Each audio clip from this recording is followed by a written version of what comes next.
Close up ওয়ানের প্রথম আসর মাতিয়েছিলেন রিংকু। লোকগানে তার বলিষ্ঠ কণ্ঠস্বর জানান দিয়েছিল এক গুণী শিল্পীর আগমনী বার্তা। চারবার স্ট্রোক করে রিংকু এখন গান থেকে অনেক দূরে।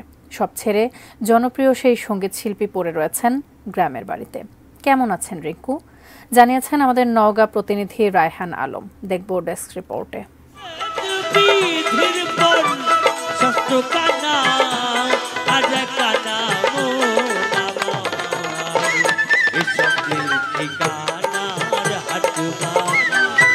ক্লোজ আপ ওয়ান তোমাকেই খুঁজছে বাংলাদেশ প্রতিযোগিতার প্রথম আসরে খোঁজ মিলল যে নবীন গায়কের। লোকগানে তিনি রীতিমতো বাজিবাদ করে ফেললেন। রিংকু, নাম মশিউর রহমান রিংকু, সেই আসরে হলেন সেরা 5।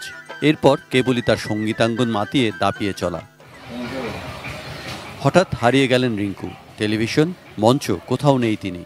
চারবার স্ট্রোক করে নীরবে নিজেকে সরিয়ে নিয়েছেন গ্রামের বাড়ি নওগাঁর আত্রাই উপজেলার বরসাওতা গ্রামে। পারেন না ঠিকমতো চলাফেরা করতেও। 2016 সালে মারা যান রিংকুর বাবা।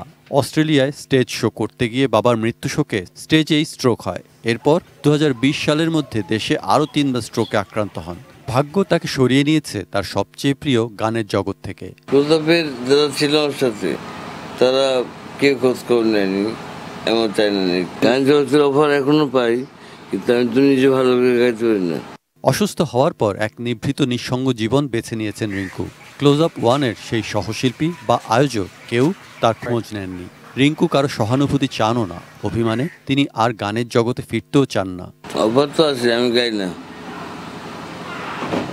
ভালো গাইতে পারি না, গাই না।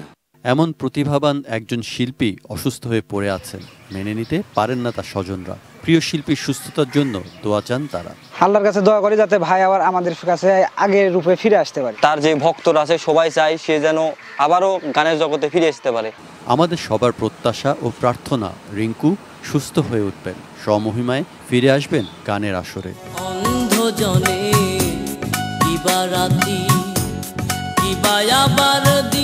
সৈকত Dasgupta, desk report, ATN news.